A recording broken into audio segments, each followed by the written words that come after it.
Hi everybody, this video is a preview of my upcoming video course on IELTS Writing Task 1 and how to achieve a Band 7 and above in this part of the exam. For those who do not know me, my name is Matt and I run a website called The IELTS Teacher, where I help students to pass the IELTS exam via Skype and screen sharing lessons. A few months ago, I released a video course on IELTS Writing Task 2, and this video course has gone on to become the best-selling Udemy video course on IELTS writing. It has over 1,600 students from over 100 different countries. Out of the over 250 reviews it has got so far, it has a rating of 4.7 out of 5 with over 180 5-star ratings. And you can get 50% off this video course by clicking the link in the description below.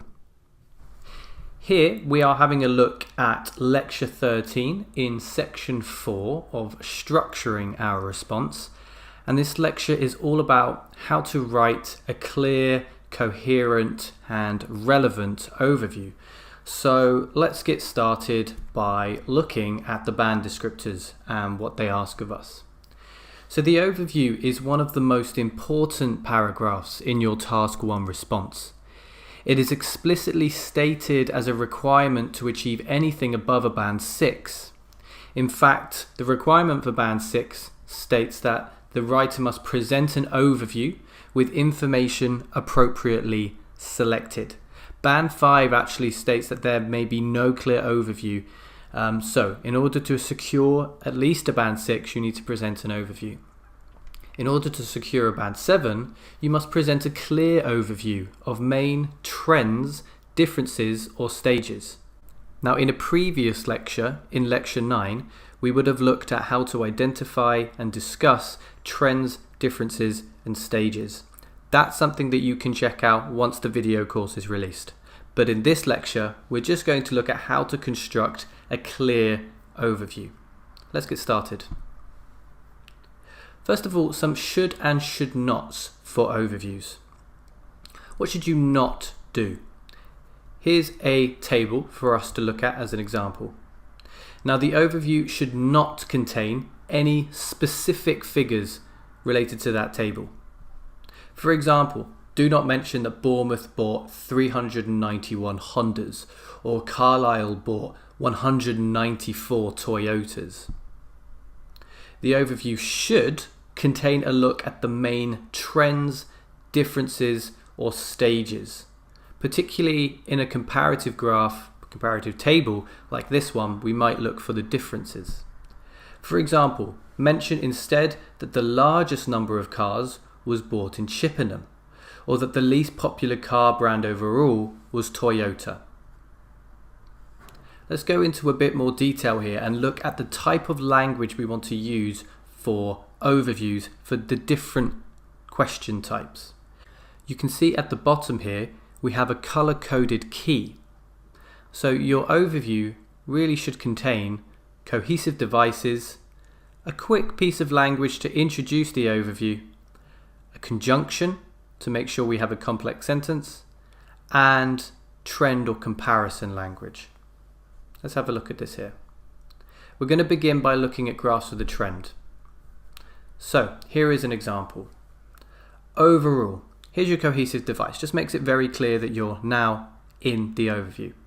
It is clear from the graph that. Just a little bit more to again make sure the reader knows we're in the overview. Whereas football remained popular throughout the period, basketball experienced a significant fall in popularity. You can see here we've got the conjunction whereas. That's a subordinating conjunction. This ensures that we are addressing the requirement for a complex sentence. We contrast that clause with the following clause, something staying popular with something going down. Basketball experienced a significant fall. So that purple language there, this is a piece of trend language. It experienced a fall. There's a trend there. Now we have an extra sentence here. I will return to this at the end of the lecture, but you do not need to include an extra sentence to secure a band 7 most of the time. Only add this extra sentence if you are confident that you will have enough time to complete the rest of the response to an accurate level as well. Anyway, here is this extra sentence. Additionally, there's the cohesive device. Although, there's the conjunction. Although the number of runners and swimmers grew in similar proportion, trend, the latter then declined as the former continued to increase. Two trends, but notice there are no figures here, no specific numbers, no specific dates. Here's another way that we can write it. Again, we're just looking at the key as we go through. In general, what stands out from the graph is that while football remained popular throughout the period, basketball witnessed a dramatic decline in popularity. Furthermore, despite the number of runners and swimmers growing in similar proportion, the latter then slumped as the former continued to rise. We'll look at one more graph with a trend here, as these tend to be some of the most common ones. Here we're looking at a bar chart for air conditioning units bought in the UK and Australia in the months of 2014. In general, what stands out from the graph is that, so we've got cohesive device in the introduction, while Australia's AC sales witnessed a decline before rising after July, the number of AC units sold in the UK experienced the opposite trend. Another interesting point is that in the month of May, these two countries purchased an equal number of air conditioning units. I've just included AC here because I wanted to keep it short for the slide, but I would recommend that you actually write air conditioning unit sales and the number of air conditioning units sold. So those are graphs with the trend. Let's have a look at comparative graphs here. Again, we'll return to this table on the number of cars sold by town in 2010. This will hopefully start to look familiar now. Overall, it is clear that of the car brands listed, while Chippenham bought marginally more than Bournemouth and Farnborough, Wickham saw by far the fewest purchases. Furthermore, Toyotas were nowhere near as popular as any other car brand, so instead of trend language here, we're using comparison language. Marginally more, by far the fewest, nowhere near as popular as. So if you're looking at a comparative graph or a comparative table, you're more likely to be discussing differences and comparisons than trends. Let's look at a separate one here. Here we have a pie chart and a bar chart looking at different energy sources. In general, what stands out is that non-renewable energy sources constitute the majority of total output, while only a small minority is made up of renewable energy sources. In addition, charging and lighting consume not nearly as much energy as appliances and heating. Again, you can see this comparison language being used, and notice that we can move the conjunction as well.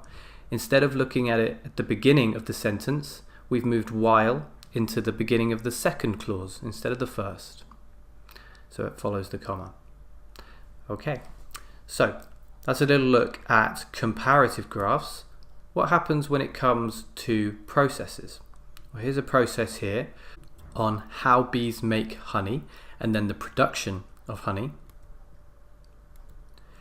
Overall, it is clear that bees must go through a cyclical progression of 6 stages to make honey, whereas the honey production process consists of 5 steps.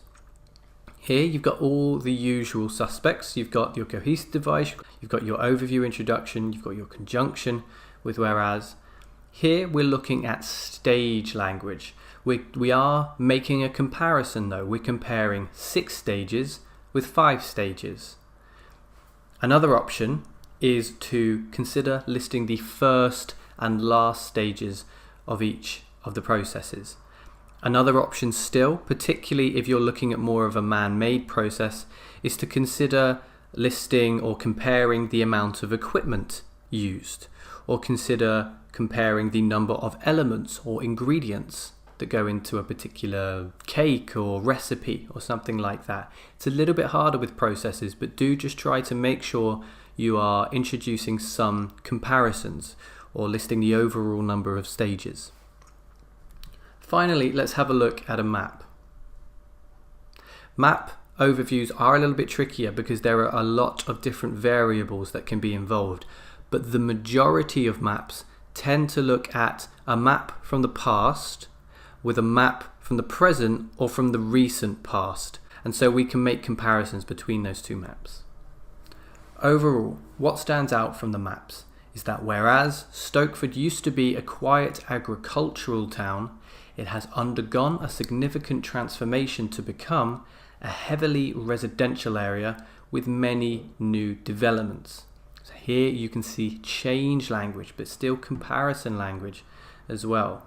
So, undergone a significant transformation, many new developments. Again, we're not being specific. We're not picking out the retirement home. We're not picking out the gardens or anything like that. We're looking at things as a whole. So let's sum up with some advice.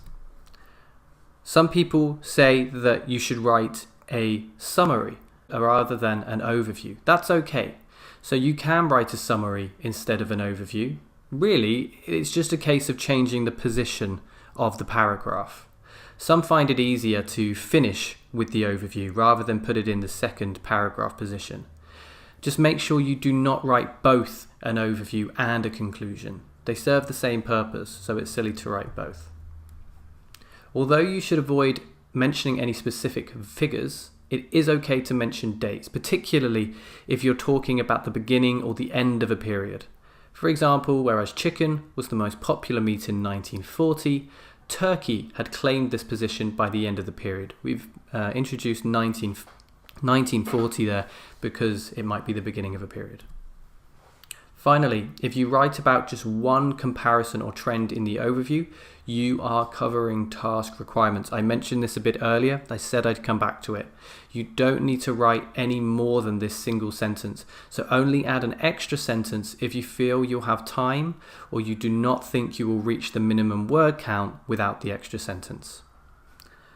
I hope you found this preview of my upcoming video course on Mastering IELTS Writing Task 1 useful. Please let me know what you think in the comments and if you're excited about taking this course. And remember that you can always access my Writing Task 2 video course for 50% off by clicking the link in the description.